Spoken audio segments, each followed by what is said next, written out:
നെയ്യാറ്റിൻകര വെള്ളറടയിൽ കിണറ്റിൽ വീണ 3 വയസ്സുകാരി മരണപ്പെട്ടു.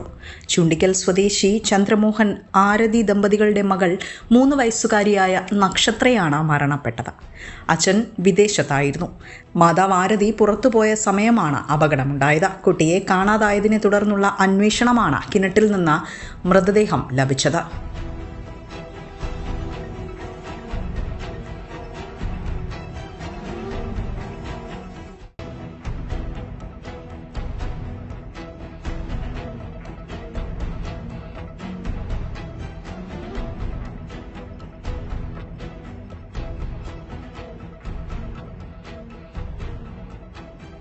കുട്ടിയെ കാണാതായതിനെ തുടർന്ന് നടത്തിയ അന്വേഷണത്തിനൊടുവിലാണ് കുട്ടിയെ മരിച്ച നിലയിൽ കിണറ്റിൽ കണ്ടെത്തിയത്. പൊക്കം നന്നേ കുറഞ്ഞ കൈവരിയുള്ള കിണറായിരുന്നു. സാമൂഹിക ആരോഗ്യ കേന്ദ്രത്തിൽ എത്തിച്ച മരണം സ്ഥിരീകരിക്കുകയായിരുന്നു.